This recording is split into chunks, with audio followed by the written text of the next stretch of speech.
Hello everyone, this is part 11 of What If Naruto Was Neglected and Escapes to Kumo, and I hope you guys enjoy this video and to like, to subscribe, to share, and check out the playlist. To see more, comment down below.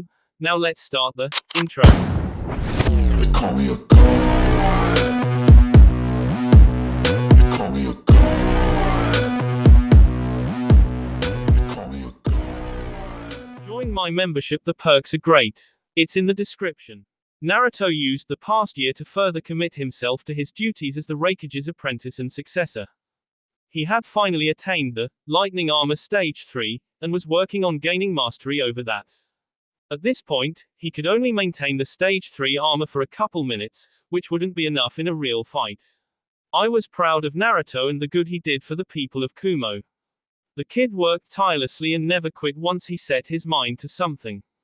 I had Naruto create a blood clone that helped him with his daily duties and worked from a desk in his office. Naruto's blood clone was the solution for how to train in the political arts and do field missions at the same time.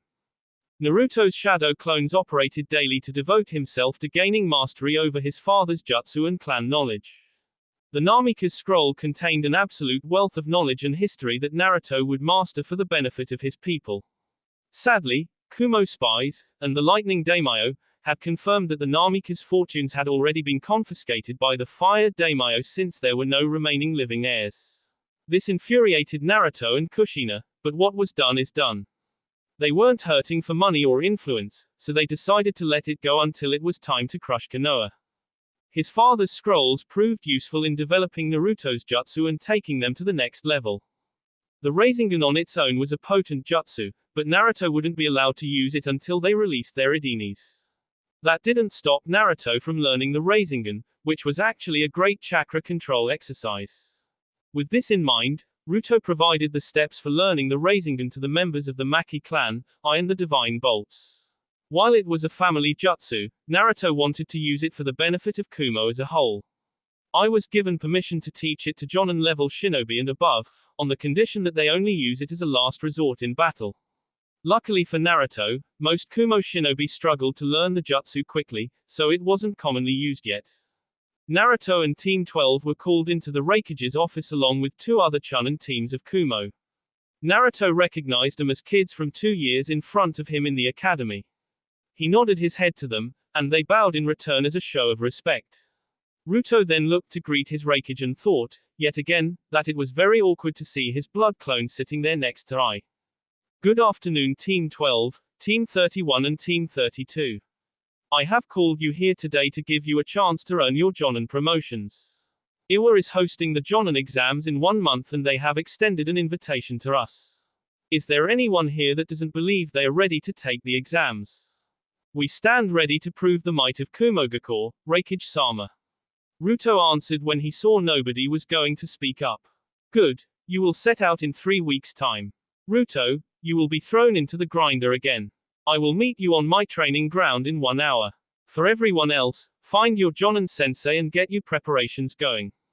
I expect many of you to earn your Jonin promotions. Dismissed. 1 hour later, I arrived on his training grounds to see Ruto struggling through his physical workouts.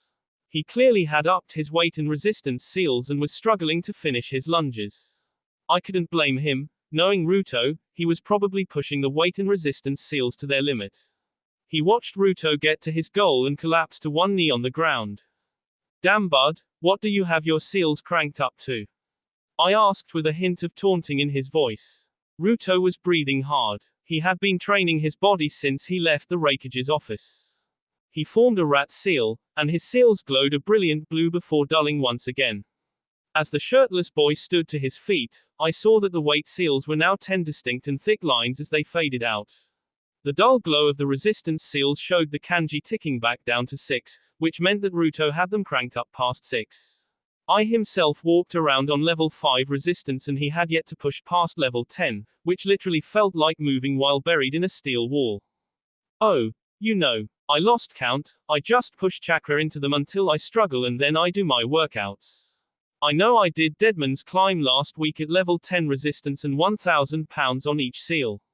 That was AB. Ruto said between pants and gasps of breath. Holy s bud, remember to take it easy every once in a while. You look buffer than me these days and it's making me look bad, I said with a smirk on his face. Ruto raised an eyebrow at his idol, Raikage, sensei and father figure. Well, maybe we should hit the weights together then. If that doesn't work then maybe you should just hand over the hat, old man. I laughed heartily. In good time, Ruto. I have zero doubts that you will eclipse me. Let this, old man, pave the way for you a bit more. Now, stand to, it is time to spar. After an hour of I putting Ruto through the ringer, the two were up on top of the Raikage tower and eating some bentos that Rias had prepared. I looked across at the man on his right. Kami never saw fit to bless him with a wife or son, but this man was his. He did this, at least in part. His chest swelled with pride and his heart filled with love, so he thanked Kami for this opportunity. So, Sensei, how is the deployment of the communication scrolls going? Ruto asked in between mouthfuls. Brilliantly. The way you and Mabui adapted her instant transportation seal is truly revolutionary. Kiranji sends his regards, and his messengers thank you as well. In battlefield use, it allows for remote deployments and increases efficiency. We need you to complete the tamper-proof seals so that we may give a pair to our allies. I responded. Okay, well that's good to hear. I thought it seemed pretty revolutionary, so Mabui and I spent a whole week on it.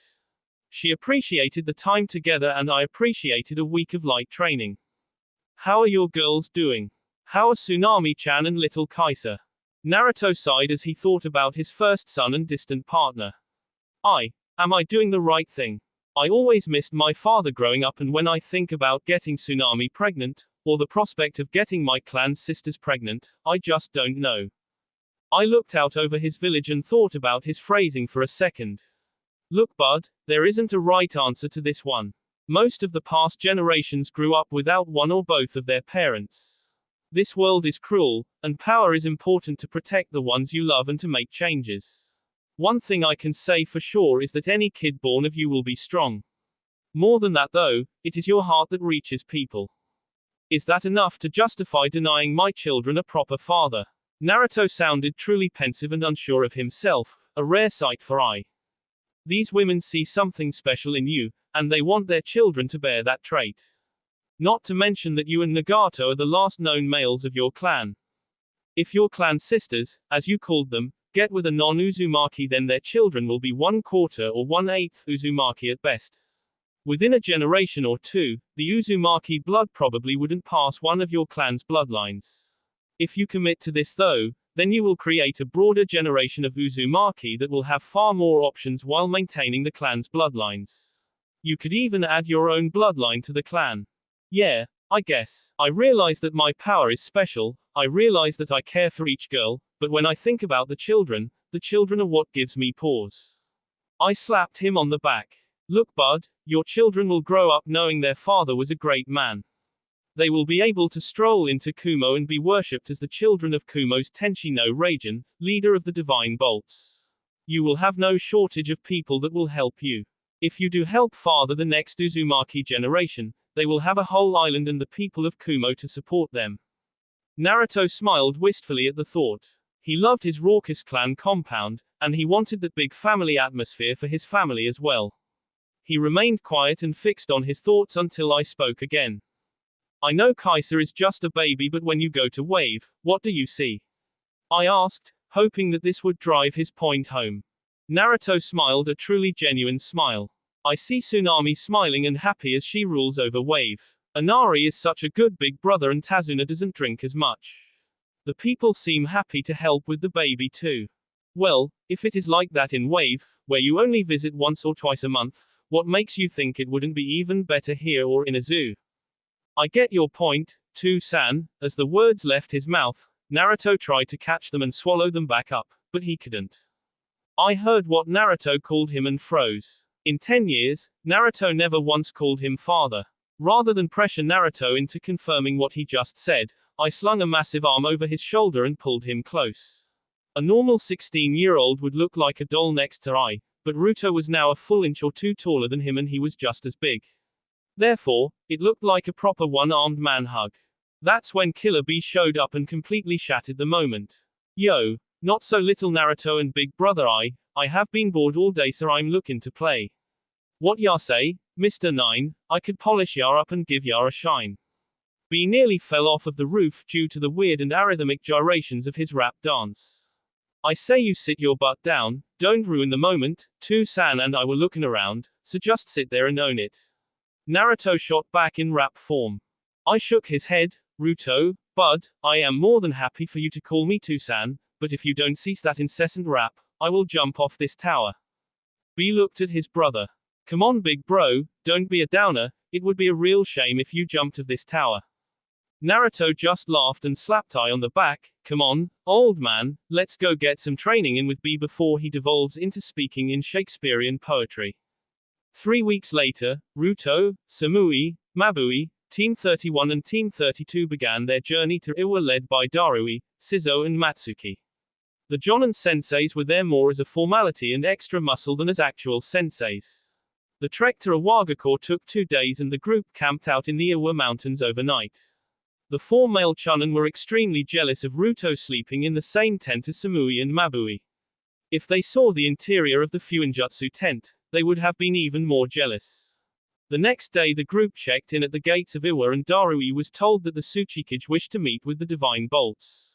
Darui told the other 2 teams to get them checked in at the hotel and told them to set standard security. Nobody had forgotten the Konoha treatment and I had cautioned them to watch out. Iwa was always known to be more than a little bit shady. Team 13 was told to enter the Tsuchikage's office and Darui led the way in. In a formal and professional manner, the bolts lined up behind their sensei. The Tsuchikage had been waiting for this opportunity. The whole world had heard about this team by this point, and he was on that list.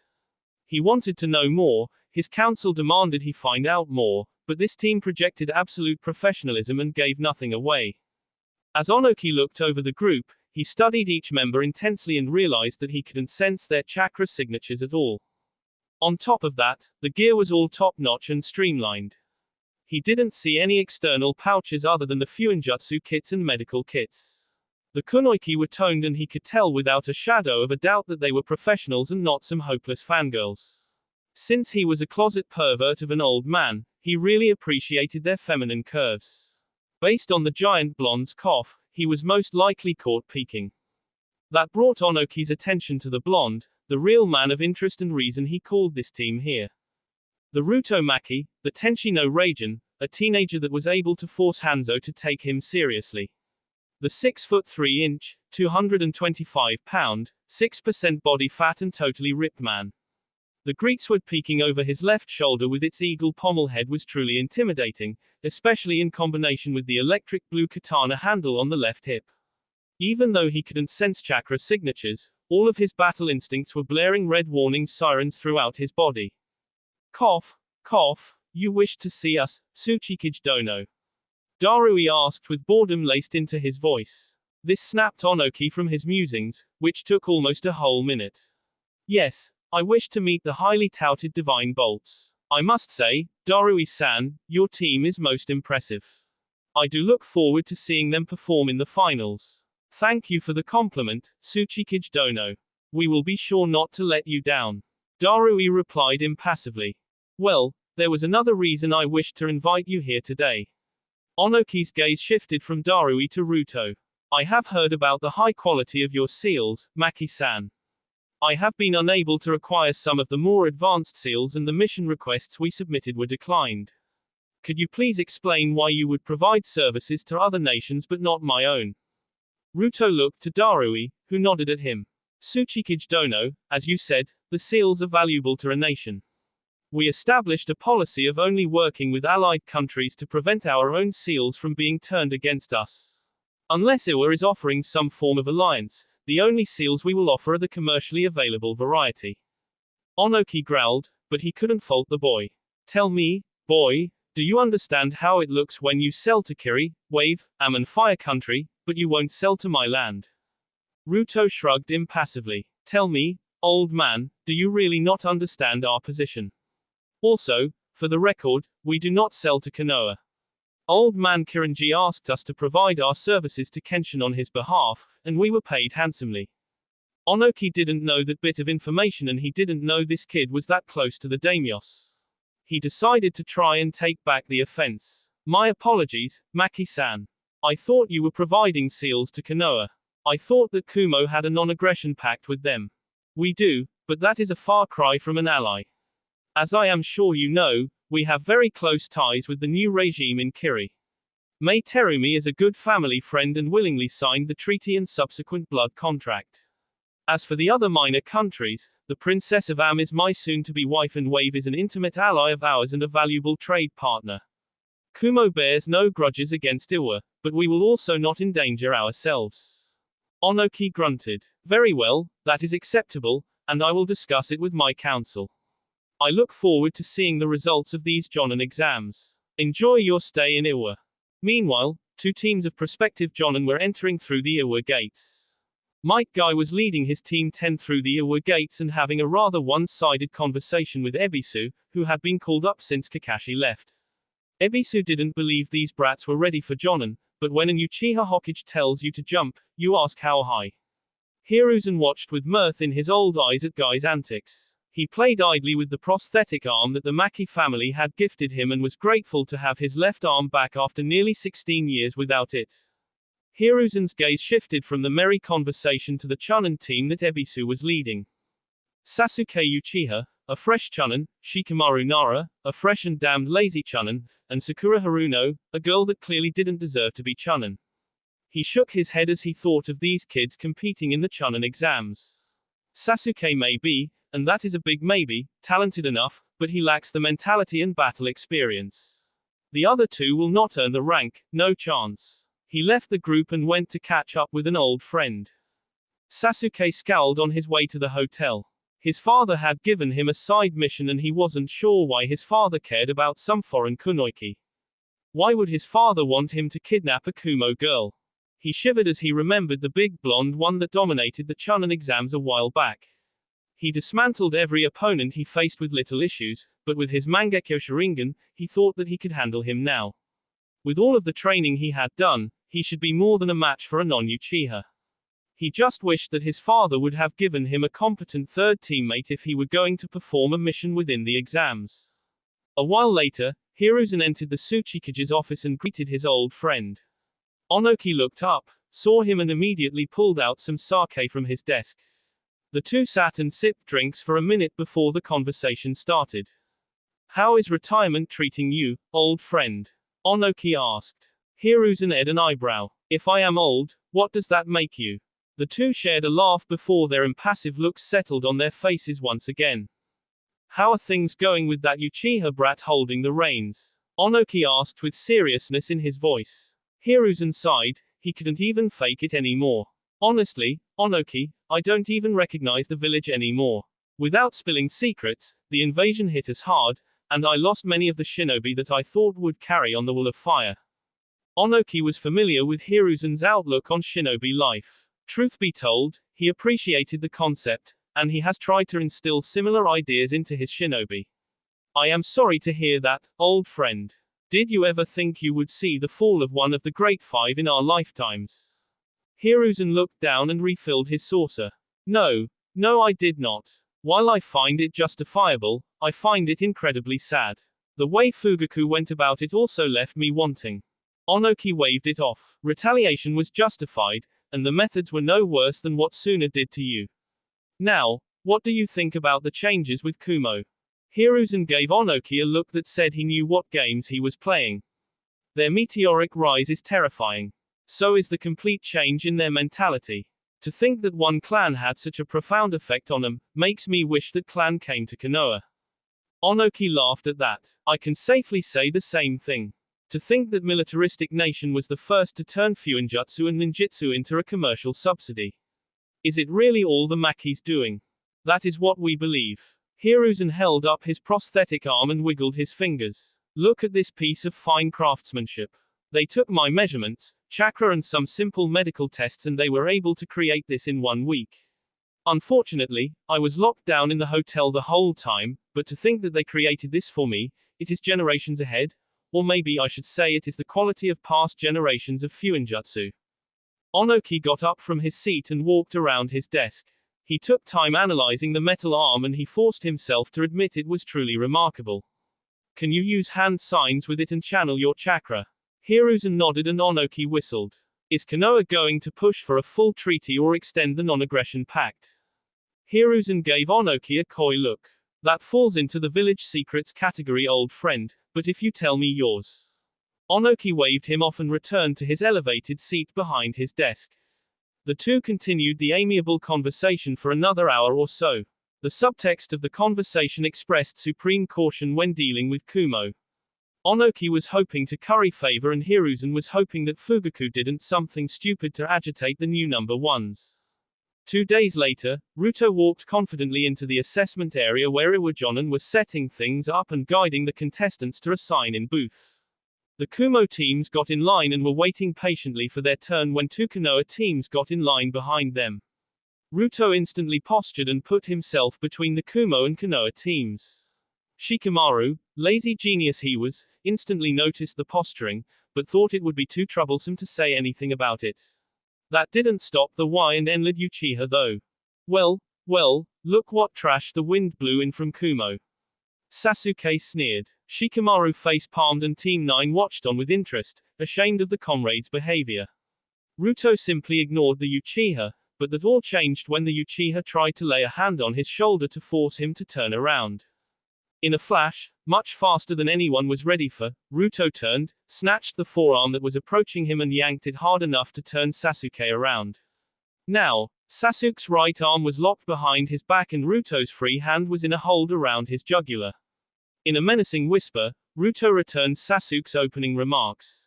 Well, if it isn't the Enlid little Uchiha that never seems to learn his lesson. Talk to me or my teammates like that again and I will make it my mission to personally hunt you down in the second phase of these exams. Trust me, little Uchiha, your eyes won't save you. So, sit down, shut up and wait your turn. Say anything else while we are in line and my left hand here will finish the job it is itching to complete right now. Am I clear?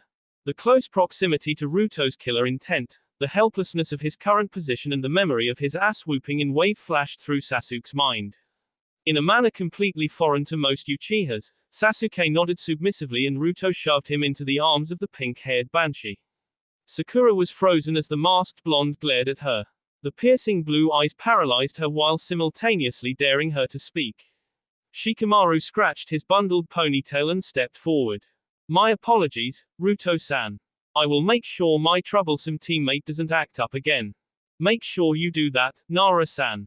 I wouldn't want to cause an international incident because one tiny, insignificant, enlid, pompous, arrogant ass decided to push me too far. Ruto turned around. Sasuke's injured pride outweighed his fear now and his Sharingan flared to life and took its Mangekyo form. In a violation of international law and a basic declaration of war, Sasuke called upon the black flames of Amaterasu. Ruto sensed the chakra build-up and noticed it was a sizable amount of chakra. In a blur, he grabbed his teammates and pushed them out of the way. A spurt of black flames that burned nearly as hot as the sun ripped into the line of participants before most people knew what was going on. Since Ruto had pushed his teams out of the way, he caught the edge of the Amaterasu flames, but the poor, unsuspecting Chunin from Kusa was doused in them. Before anybody could react, Ruto flashed into his lightning armor and returned Sasuke's attack with excessive force and violence. Ruto drew his katana, which naturally channeled the lightning chakra of the lightning armor and he severed both of the Uchiha's hands with 2 lightning-fast strokes before he hit him on the back of his neck with the pommel of the katana, knocking him out. For Sasuke's part, he had locked onto the peasant that dared insult him and he unleashed his new technique onto him. The technique put severe strain on the Mangekyo Sharingan, and it caused his eyes to bleed trickles of blood. He let out a burst of his heavenly flames, knowing that this would end it and he would never feel this sense of overwhelming insignificance again. Before he knew it, his mind processed a frame of images that showed blurs of motion before his whole body lit up in electrified pain. Then his whole world went black. In the realm of the conscious, Ruto was forced to take off his mask and armor as the black flames of Amaterasu ate away at them. On his shoulder, a patch of flames was eating away at chakra-reinforced flesh and Ruto was crying out in pain. Mabui didn't hesitate for long, she whipped out her Fuinjutsu kit and created a fire sealing method, Fuka Yohoin and slapped the seal on Ruto's shoulder. The black flames were sucked into the seal tag, leaving a shoulder that was burnt down to the bone and the flesh was crisped. Ruto also had burns on the right side of his face where the mask slowed down the progress of the flames. Chaos descended as Konoha shinobi took up defensive positions around Sasuke, with Sakura in the middle trying to staunch the bleeding. The other Kumo teams jumped in front of Ruto, and the Kusa team looked on the verge of attacking the Konoha teams. Suddenly, nearly 40 Anbu of Iwa, better known as Golem, had all contestants surrounded. Samui and Mabui didn't care, they were too busy tending to Ruto. The wound on his shoulder glowed with green light as the healing tag combined with his natural regeneration to grow back the destroyed muscle and tissue. The burns on Ruto's face let off steam as they hissed and healed. Shikamaru watched in a stunned silence as Sasuke might have started the fourth great shinobi war. His mind froze when he saw Ruto's face and memories of his childhood crashed into his hectic mind. He subconsciously stored the memories away for later processing as the tension reached new levels due to all of the surrounding shinobi closing in on the Konoha group. A golem captain shouted in a threatening tone. "Konoha Nin, you will drop your weapons and stand down or we will be forced to consider your whole group as hostiles." Sakura screeched as she attempted to heal Sasuke. "What are you talking about? That monster attacked my Sasuke-kun. You should be arresting him." Shikamaru calmed her before instructing Team 9 to stand down. "Golem-san, what my teammate is saying is that we have a critically injured team member and Maki-san is the one responsible." The Golem captain laughed with menace in his voice. "For Anara, you must believe everyone else is stupid. We witnessed the whole fight, and it was the Uchiha who is at fault. Maki-san defended himself and neutralized a threat. For your teammates' actions, you will all be placed in holding until your teammate receives medical attention and is stable enough to return to Konoha. Konoha is no longer welcome to attend these exams." Neji Hyuga stepped forward. "Golem-san, I have no issues with the Uchiha's team being disqualified, but I would like to pen your Tsuchikage to let Team 9 remain. We have all put in considerable effort to be worthy of a Jonin promotion and would like the chance to prove ourselves." Neji and Team 9 bowed. Onoki floated over the group, soaking in the aftermath of the scene. He froze for a moment when he looked at the state of Ruto Maki. There was something so familiar about those eyes and hair. It clicked for Onoki, and he nearly fell out of the air in surprise. He wondered how he could best use the information to his advantage. So many things just clicked into place as he understood the idini of the youngster. "That is quite all right, Hyuga-san. You and your team may stay, but the Uchiha and his team will need to leave. We will have our doctors attempt to save his hands, but I make no promises. Mr. Nara and Mutaruno will be held in lockdown until the Uchiha is stable." Sakura was about to shriek in response to the perceived injustice, but Shikamaru covered her mouth and bowed to the Tsuchikage. "Thank you for your consideration, Tsuchikage Dono. We will offer no resistance to your orders." Sasuke was thrown on a stretcher and his hand were placed into a stasis scroll to better preserve the tissue. Samui watched with a scowl hidden beneath her mask as the Konoha team were escorted away. Once they were a fair distance away, Samui turned her scowl on Team 9, who seemed to be watching the rapid healing of Ruto with fascination. Mabui was putting the finishing touches on Ruto's healing when she noticed that his face was uncovered. She looked around in a near panic as she noticed multiple golem guards tensed up at Ruto's appearance. Anything they have is pure speculation, but speculation can still lead to danger, Mabui thought. She unsealed a spare bold mask and handed it to Ruto, who seemed to break from his pain and understand what she was trying to say. "Well, Maki-san, are you going to be able to participate in the Jonin exams?" Onoki said with a glint in his eyes. Ruto looked up and the cold gaze laced with ki noticed the glint in the old man's eyes. He saw the shiver run down the short man's spine and knew that he would have to deal with this. Ruto raised himself off the ground and stretched his shoulder with forward and backward circular motions. The fresh patch of red skin was uncomfortable, but Ruto didn't let it show. He intensified his gaze and locked eyes with Onoki as he slid his mask back on his face. "Worry not, Tsuchikage. I will be fine. Grit is just as important to a shinobi as any other shinobi tool. I would ask that any insights granted by this little display be kept between the two of us." Ruto's tone carried power and an unspoken threat, a threat that Onoki did not and could not miss. "Very good, Maki-san. I look forward to seeing what you can do. If you make it through the second phase, I would like to invite you to dine with me. Good luck, Maki-san. Onoki's tone was laced with a hidden joy. He could sit on this information for 2 weeks before he turned the screws. Let the boy sweat a bit and then I will come with my offer, he thought. He knows, or at least he knows enough to be dangerous. Ruto said through the communication seal. Darui heard that and paled. I am going to let Sheena and the Raikage know. Stay calm and do not let this affect you, Ruto. Darui pulled out the communication scroll and penned a message to the Raikage. 2 minutes later, Darui relayed the orders. Raikage says that he will be arriving after the second phase to train you, Ruto. He will not let the old midget push us around. Gotcha. Okay everyone, Hikari has my healing sorted and I will be fine. Let's show them what a fight with Kumo would mean. Darui, let Ioji know that I will be going all out to make a point. Darui did so and his chill voice came through the channels 5 minutes later. All clear Ruto. Raikage-sama says let have it. An hour later, Kumo's Team 12 were divided up and tested. The first test was a ninjutsu test that consisted of a couple parts. First was the chakra measurement and it used a device that quantified the chakra capacity and reserves of an individual and gave a score. The average score of a genin would be anywhere between 50 to 200, a chunin would be between 200 to 400, a jonin would be 400 to 900, elite jonin 900 to 2000 and above that would be cage level. Samui scored a 1780, Mabui scored a 1520 and Ruto caused everyone to pause and look at his score. On the display was 9001, which would be higher than any cage recorded currently. Ruto was asked to verify the score on another device and this time he flared his chakra a bit and scored a 9420. The exam proctors were dumbfounded, but that wasn't all. After placing his hand on the ball, Ruto flared his chakra to the point that a reddish gold aura emanated from him and the chakra measuring device cracked.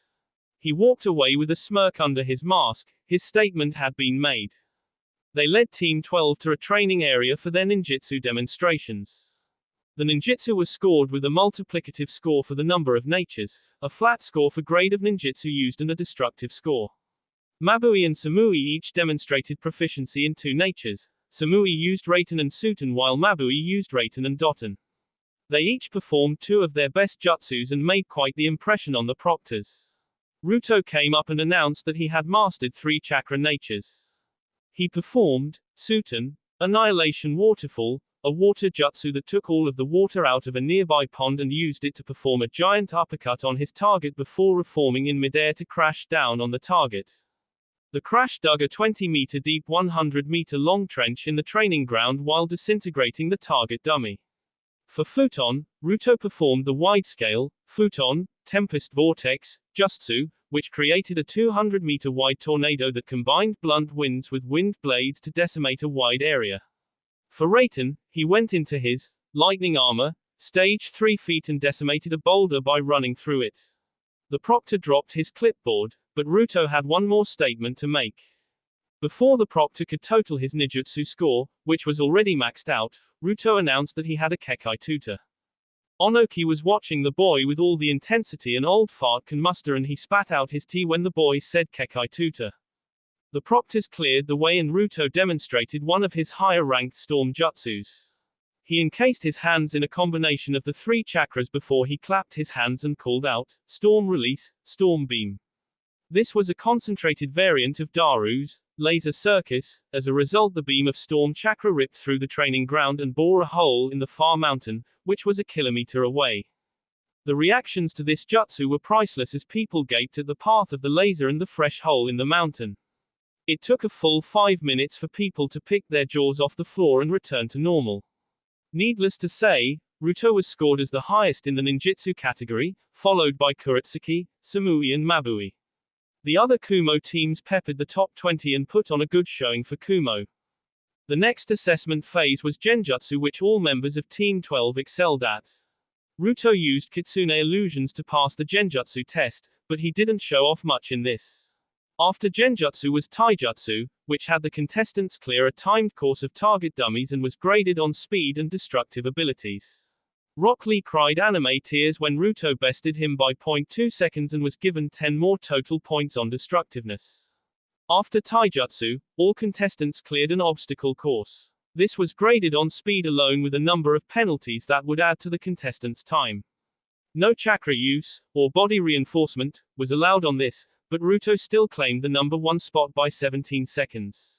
At this point, Neji had to pick Rock Lee off of his knees and throw him into the arms of Guy. The terrible beachside sunset mortified the Iwa shinobi and all others that were caught in the unbreakable genjutsu. Ruto, Mabui and Samui all took the extra options of Kenjutsu and Fuinjutsu. They didn't display anything classified, but the trio took top marks in both of these categories. Maya, Haku and Chojuro were simply blown away by the display of skill from their Kumo friends. They each believed that they had worked hard to develop their skills, but something was clearly done differently in Kumo. For Maya, the daughter of the Mizukage, to be placed 9th on the raw assessments didn't bode well for Kiri. Many of the other contestants felt the same as the top 3 spots on the overall assessment board were populated by Team 12 of Kumo. Kuretsuki was seething. This was her opportunity to represent Iwa on her home turf and she placed 4th in the assessments. She had heard of this team, but she didn't think she would be this outgunned. Ruto score a total of 4,204, Samui 3,133, Mabui 3,130 and Kuretsuki total 2,989. In most Jonin exams, Kuretsuki would have had the number 1 spot.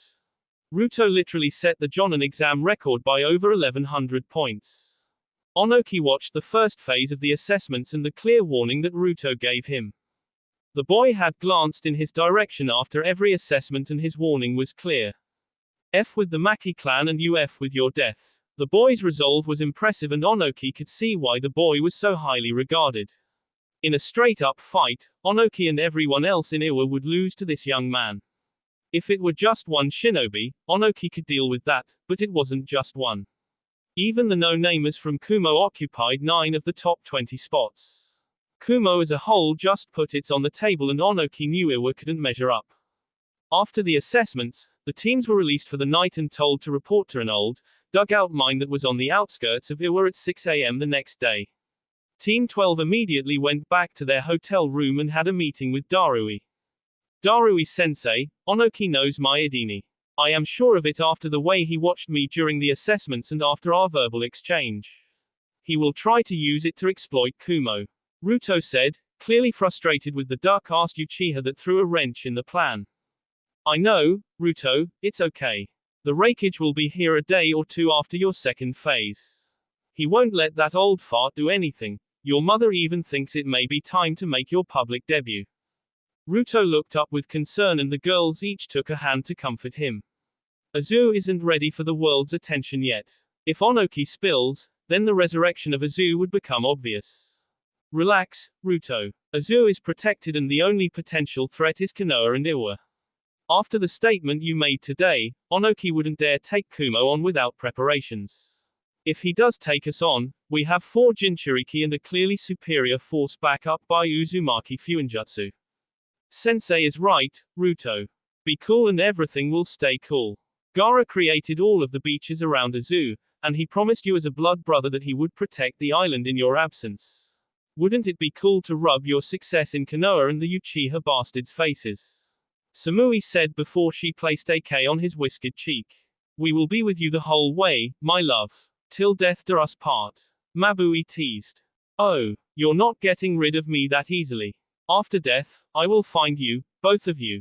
Ruto said as he leaned his forehead into Mabui's. Samui climbed up and rested her head on his shoulder while Darui felt like the awkward and unnecessary fourth wheel. Okay, that's nice and all but Ruto, how is your shoulder and face? Darui asked, trying to get the necessary conversation out of the way so he can leave the lovebirds alone. Shoulder is tight and tender, but Hikari and my regeneration took care of the worst of it, sensei. Good to hear, well I'll leave you all to it. Breakfast is at 5 a.m. Get your minds right and blow this exam away.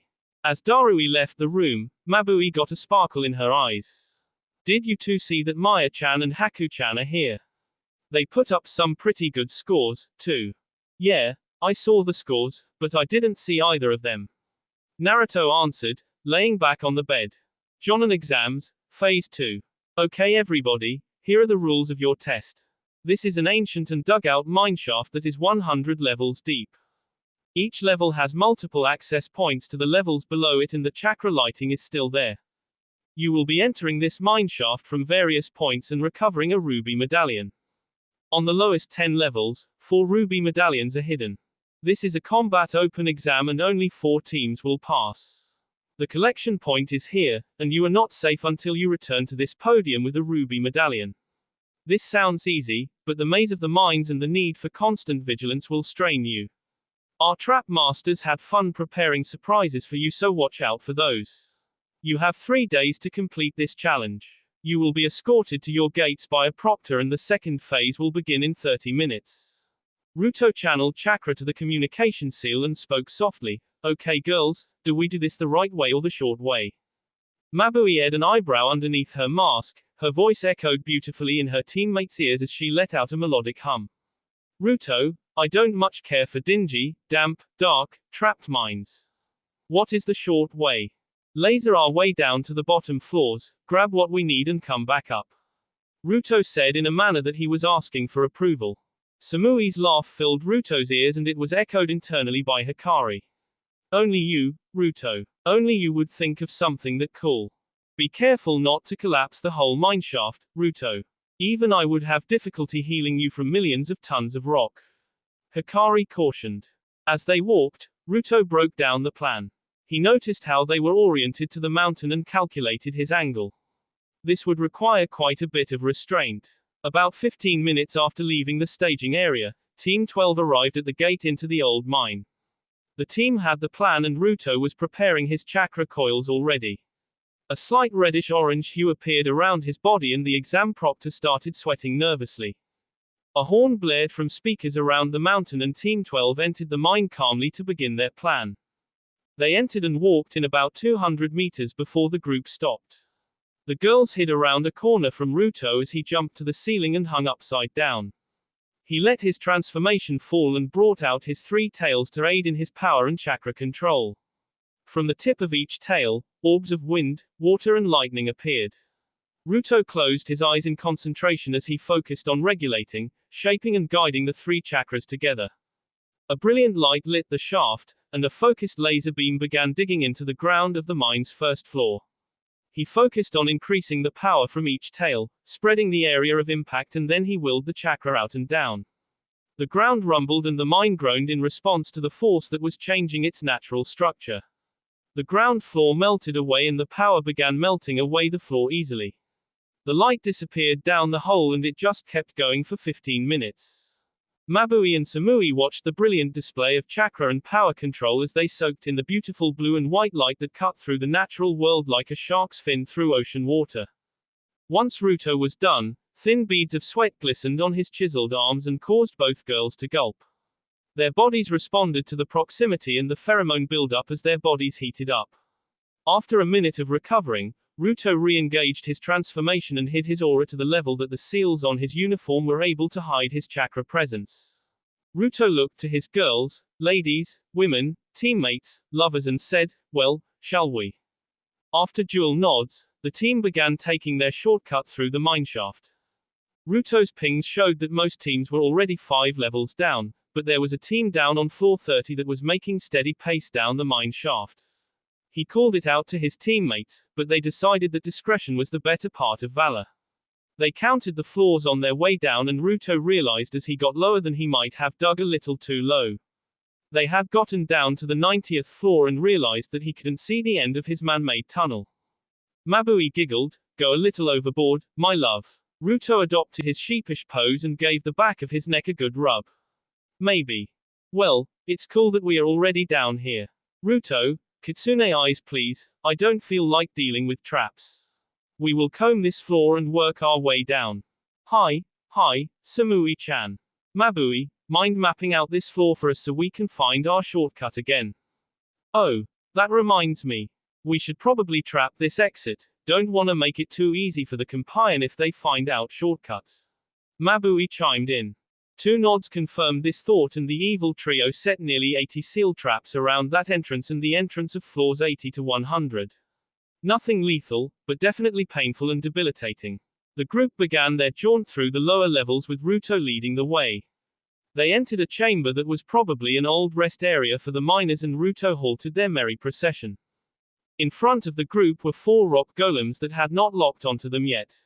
With a couple of hand signs, 3 balls of potent lightning tore into 3 of the golems and crumbled them into dust. Ruto enjoyed dismantling the last one with his greatsword encased in lightning chakra. What was once a bulky rock golem was chopped into 20 or more rock pieces in less than 3 seconds.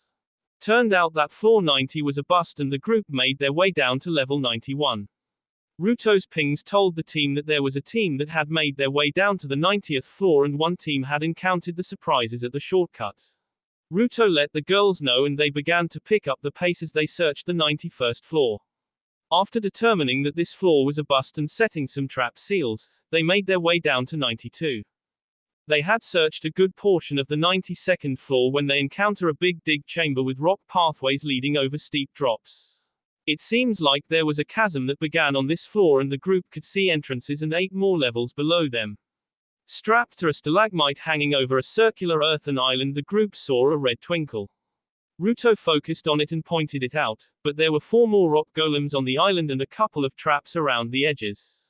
After a minute making a plan and the girls talking Ruto out of simply blowing the golems up, the group descended to the island platform and charged their swords with Raten chakra.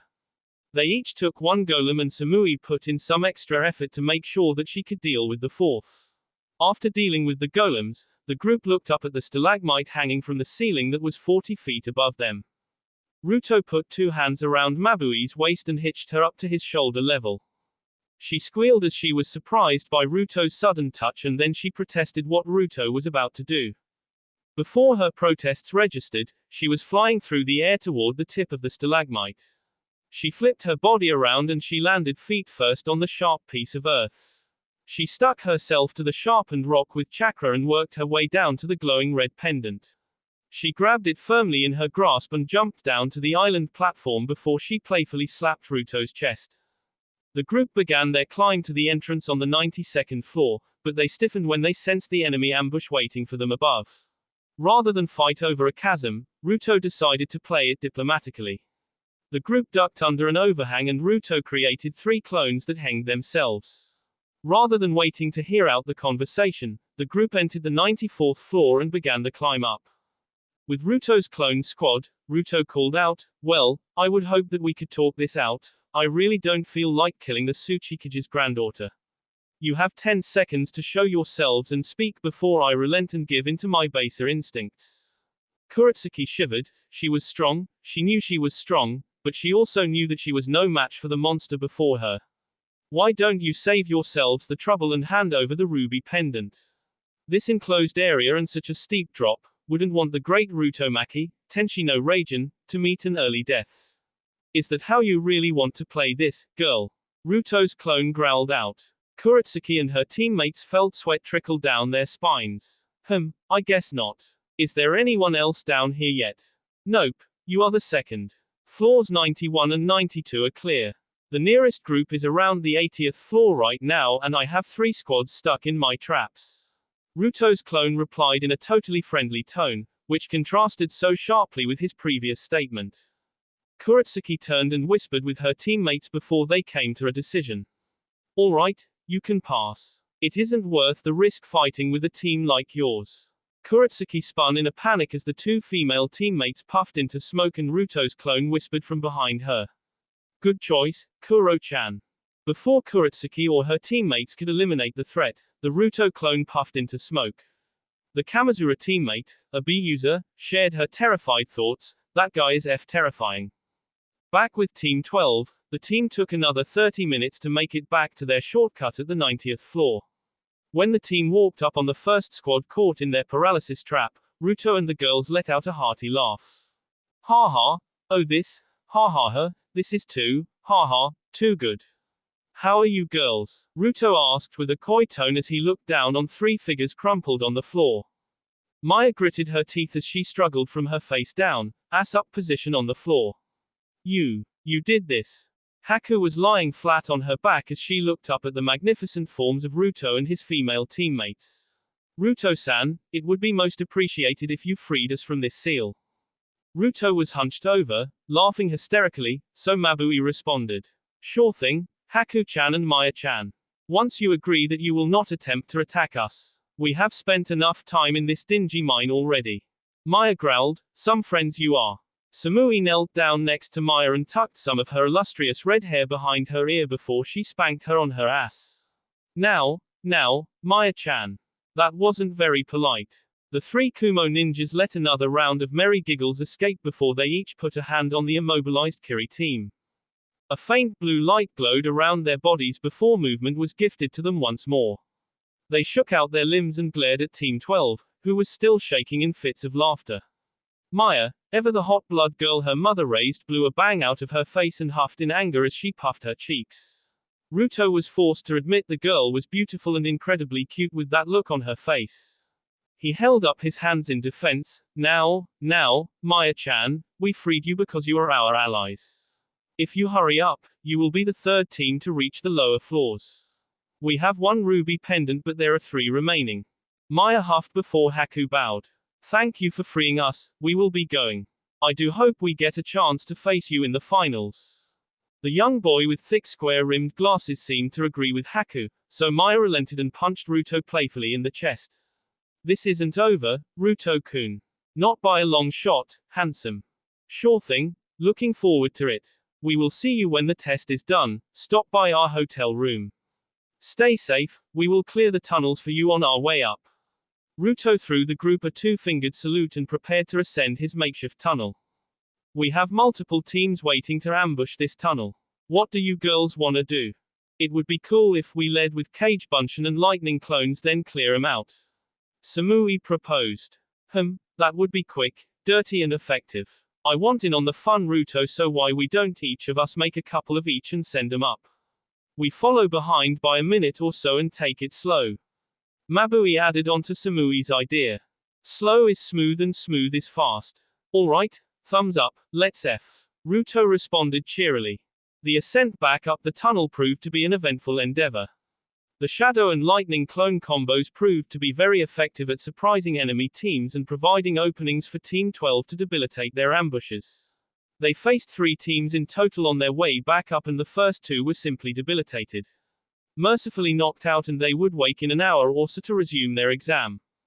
Ruto immediately activated his Stage 1 lightning armor and shoulder checked the offending Kusa male into the mine wall. The guy buried nearly 5 feet into the wall and the distinct sound of shattering bones could be heard through the crash. He was struggling to get out of the wall when Ruto's extended nails pierced his right shoulder. Ruto let his kitsune instincts take over as he carved up the male that dared to defile one of his mates. Although it was extra bloody on the outside, internally Hikari was on the verge of pulling him into the mindscape to relieve a potent buildup of lust from his display. Samui stuck to her katana. It wasn't good to break out big jutsus in such tight spaces, and the structural integrity of the mine was already damaged by their impromptu tunnel. A thin, electric blue sheen encompassed her katana as she blurred forward at the Kusa kunoiki. The girl's full attention was on the lightning-cloaked Ruto, but that didn't spare her from Samui's blade. One clean stroke to her undefended neck ended Samui's fight quickly. Samui preferred quick and easy, she thought it was cool. Mabui, being the offended party, chose not to take the quick and easy route. The remaining male of the Kusa team was punched ferociously in the head and sent tumbling through the bloody remains of his female teammate.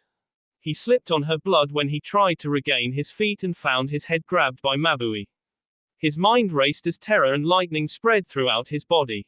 The sustained blast of lightning chakra left a smoldering corpse at her feet. She left the deceased group after spitting on the ground. Mabui's least favorite thing in the world was rapists. Team 12 surfaced and made it to the topside checkpoint 8 hours and 12 minutes after they started the exam. It was a new record for this variant of Iwa's second phase, and the proctors were more than a little surprised when a blood-covered Ruto slammed the ruby pendant down on the table. They were released and escorted to their hotel, where the proctor told them to meet at the checkpoint at 6 p.m. in 2 days for further instructions. Team 12 cleaned themselves off, unsealed some pre-cooked dinner, let Hikari out of the seal and spent the next 2 days in a state of. When Onoki heard that Team 12 of Kumo passed the second stage of the Jonin exams in just over 8 hours, he wanted to be incredulous, but he kind of expected it. That team was 15 or 16 years old, and they were each elite Jonin level. Onoki estimated Ruto to be around Sannin or just below Sannin level, but he would need to see more to be sure. He was enjoying some bourbon as he finished his paperwork when a Chunin responsible he had sent on a patrol crashed into his office. It is clear that this man narrowly escaped death and he was struggling to hold on. He was panting, covered in blood and had more than a couple shuriken lodged in his back. Hang on, we will get you help but I need to know what's happening. Speak child. Onoki had darted over to the kneeling and panting ninja to support him. Tsuchi, Kage, Sama, Roshi, captured, Deidara, and many others, the fits of coughs and spurts of blood finally took their toll on the ninja, who collapsed dead in Onoki's arms. Onoki flared his chakra and a squad of golem appeared kneeling in front of him. Go to the volcano, find Roshi and bring me the perpetrators. I will send additional backup, go. The golem squad needed no further orders, they disappeared in Shunshin to accomplish their mission. So, my lost student has returned to his homeland. What does he want with Roshi? Why did it have to be during the Jonin exams? Because I would be distracted, Kami damn it all. Who? Why? Onoki continued his inner tirade as he struggled to understand the current situation. He would need to inform the council and see if the Jonin exams should be continued or if he should throw out the foreign shinobi and lock down his borders.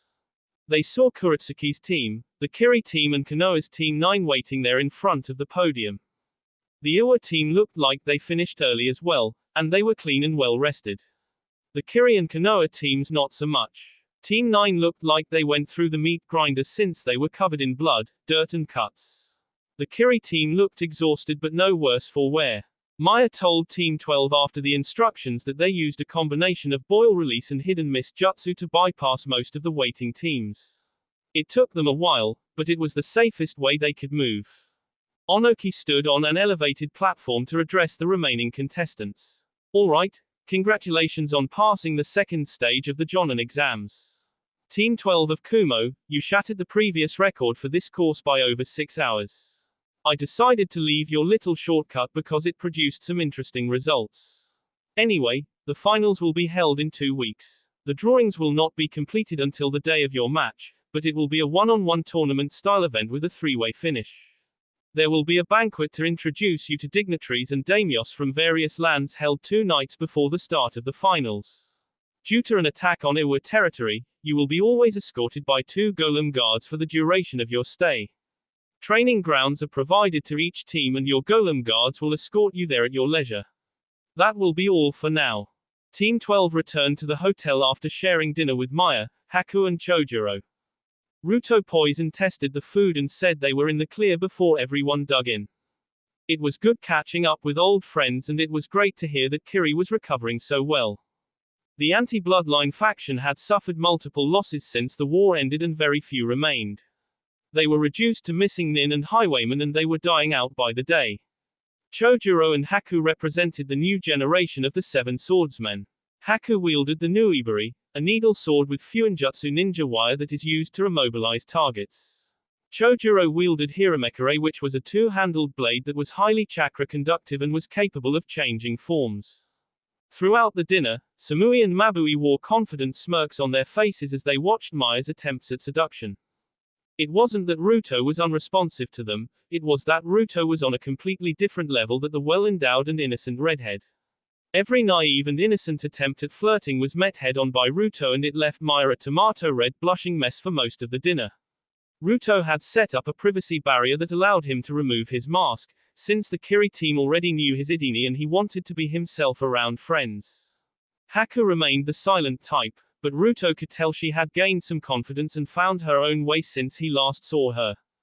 The girl carried a calming confidence about her, and she watched everything play out with a graceful smile on her lips while chipping in commentary every now and then. Ruto noticed that Samui bonded well with Haku and the two seemed capable of having silent conversations with their eyes from across the table. Ruto knew that Samui had branched out with his other girls and that she liked it. Maybe she wanted to extend that honor to Haku as well. 3 days after the end of the second phase, Ai and Sheena showed up to begin training Team 12. When they heard the full story about the incident between Sasuke and Ruto, they were beyond livid. Especially when Naruto told him about Onoki possibly discovering his true Idini, among other people. I and Shina said that they would handle it, but the world began spinning for the Kumo shinobi.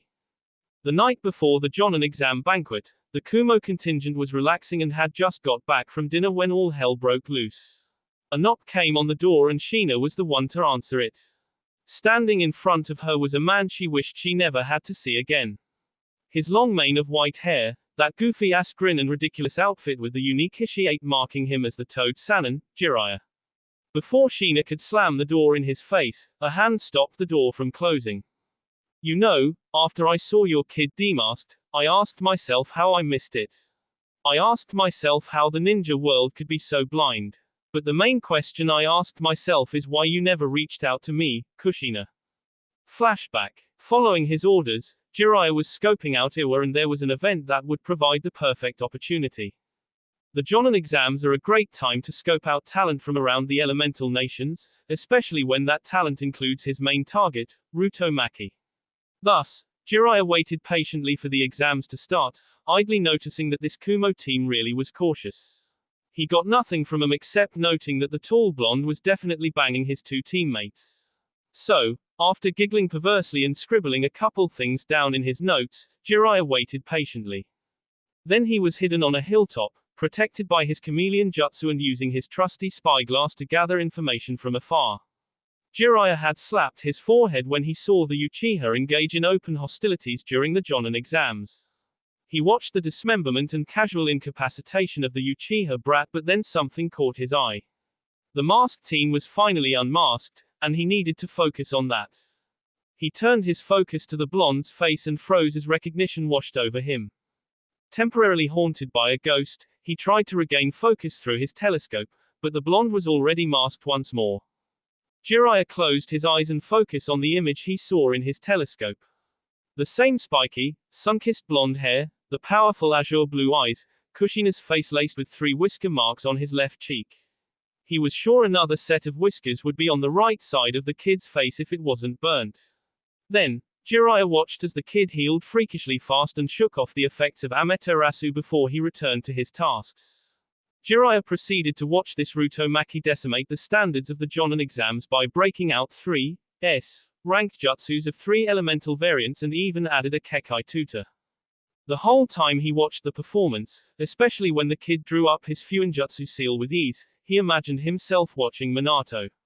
The images of the past repeatedly haunted him and he could no longer ignore his gut instinct. He would need solid proof before he could confront them, and he was patient enough to wait and find it. Then, he watched I waltz into Iwa alongside a woman that rang the same reminiscent alarm bells in his head. As soon as he saw Shina's face, he had his confirmation, and everything clicked into place.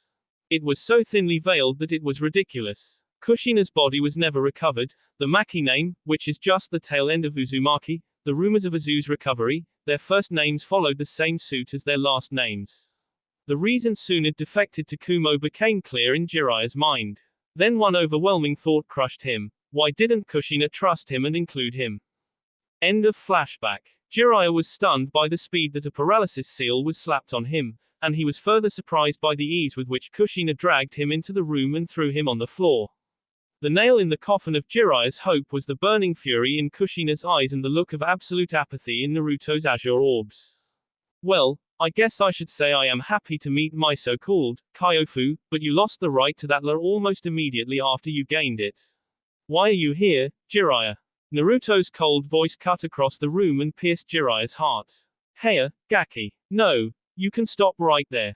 You don't know me, you have never known me, and I am inclined to believe you will never know me. You will address me as Ruto or Maki-san. Sadness flickered across the visage of the Toad Sage before it was buried and replaced by frustration. I thought you were dead. Your dear old mom never included me in her little plans.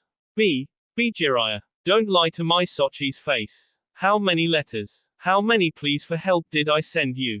How many times did you ignore your obligations in favor of booze and women, Jiraiya? Look my son in the eyes and tell him how many times you ignored my pleas for help. Then ask yourself why I didn't include you in our escape from that hellhole. Kushina screamed at the immobilized Toad Sannin. Naruto walked over and wrapped his mother in a warm hug, whispering into her ear to calm her down. Ai's imposing figure stood protectively next to Kushina with a massive, yet reassuring, hand on her shoulder. I decided to speak. What are you doing here, Jiraiya? A simple question, a complicated answer. Jiraiya was close to breaking down. He hadn't cried since Minato's death, but looking at the fully grown form of his son, so many memories crashed into him and disturbed his thoughts, preventing him from forming a coherent sentence. But, he. Naruto rested his head on his mother's shoulder and pierced Jiraiya with an apathetic stare. Speak, Toad. Speak or I will kill you where you lie for forsaking your vow to my father. The key behind Naruto's statement shocked Jiraiya back into battle mode and he answered Naruto's gaze. Look, Naruto, I ignored your mom's letters. I didn't think that it was that bad and Konoha needed my spy. Your family needed you more, you pathetic old man. Look, save your whimpering. I don't want your apologies. I have no need for a family reunion because you lost the right to call yourself family. So, Jiraiya, spy master of Konoha, tell us why you are here. Cold indifference was all the Kumo contingent could feel in Naruto's words. The normal, jovial feeling was completely absent and left sharp words that cut right into their target. Fine, brat. I was here to spy on Iwa and find information on you. I have that information in Mount Mayuboku, so if you kill me the information goes straight to Konoha. Jiraiya's guilt was replaced by anger now, which was dangerous considering he is in a room with at least 3S ranked shinobi. I have no desire to stain my hands with your blood, you aren't worth it. You already had the information you required, so why confront us in our own room? Why Jiraiya? Because I needed to know for sure. Jiraiya's anger faded as the past broke through his defenses once again. Oh. Okay, so you are here because you feel guilty. Got it. Well, anything else you want to say before you leave me and my family the F alone? Naruto shrugged off the pathetic nature of the man. Ever since his mother had told him about Jiraiya, he had wanted nothing to do with a man that would forsake his family. Jiraiya looked up with tears in his eyes and his face that of a broken man. Can't I make things right? What would you have me do? I am bound to Konoha and obligated to report that their Jinchuriki is in Kumo. That the Uzumaki have betrayed them. Kushina ripped herself from Naruto's arms, grabbed Jiraiya by the throat and slammed him against the wall. As she spoke, her blonde hair flickered about in agitated tails. Don't you dare say I am the one that betrayed Konoha. Danzo sent 20 root ninjas after me and Kakashi. I faked my own death to escape, but I was already betrayed, my family was already betrayed, Minato was already betrayed. And yet, you remained. Ever the loyal lapdog of Konoha, never asking why, never even investigating why I was so desperate for your help. Then you have the nerve to call my son the Jinchuriki and treat him as some weapon, just like they did. Throughout Kushina's statement, Jiraiya's confidence and anger fell. Oxygen failed to get to his brain and his eyes bulged, then Kushina dropped him limply to the floor. The look in her eyes said the same thing Naruto said earlier, you are not worth killing. Jiraiya coughed and gasped for breath before he looked up at the apathetic crowd in front of him. Minato died defending Konoha, he gave his life for that brat to protect the village. You say I pissed on his will and my obligations, what about you? You joined a village that he saved you from. You have dropped Konoha from its reign of supremacy and created enemies for the village you once swore to protect. Jiraiya was cut off again by Naruto. Naruto's hair shadowed his eyes, and his gaze was fixed on the ground. His aura threatened to explode, and he was shaking with absolute rage, but he spoke in a whisper. Get out of here Jiraiya. Next I see you, you are my enemy. I spare you this once in honor of my father, but I will answer your charges. My father died protecting a village that was supposed to honor his sacrifice and give me a home. Power-hungry fools robbed me of my inheritance, which alone wouldn't have meant too much. Then, they beat me, nearly killed me when I was 4 and then again when I was 5. In between those birthdays, they imposed a woman that would drag me by my hair out of the safety of my home and throw me at the feet of enraged villagers. My medical record shows over 60 visits to the hospital in under a year. Naruto's tone was starting to escalate, and chakra was taking shape around him. Then they tried to kill my mother because she wouldn't die naturally on the back-to-back, ranked missions they threw her on. They threatened those I loved, and you dare say that I betrayed the village. Let me save you your moral dilemma, Jiraiya. I will show the world exactly who I am. You tell Fugaku, you tell Danzo, if they want me then to come and get me, Jiraiya looked incredulous at that statement and the firmness of Naruto's resolve. He looked at Ai, who smirked back at him and said, I stand behind my success's words. If Konoha wants to get crushed, they can bring it on. Azu once stood against the might of 3 nations and overwhelming odds. Kushina-chan has seen fit to equip Kumo to do the same. If war is what Konoha wants, they can come and get it. Now leave, you disgust me. Naruto carried Jiraiya out of the room and down to the reception area of the hotel. He placed him on the couch and removed the paralysis seal. Jiraiya remained stunned the whole time, trying to wrap his mind around what just happened. I give you one warning, Jiraiya. You or Konoha threaten my family, the Kyuubi won't just say hello to Konoha next time. I spent the past 10 years training myself to the brink to deal with the worst that Konoha has to offer. Pass that along to those pathetic old fools on the council. I do hope Sasuke's hands heal okay. Naruto turned and left Jiraiya sitting in a stunned and silent rage. This rage would lead to Jiraiya's most epic drinking and whoring binge of his life. Sorry to say, no amount of booze or women will ever get rid of the guilt that Jiraiya carries in his heart. That will be all for this video. Be sure to like, subscribe, share, and comment down below for more videos. Goodbye.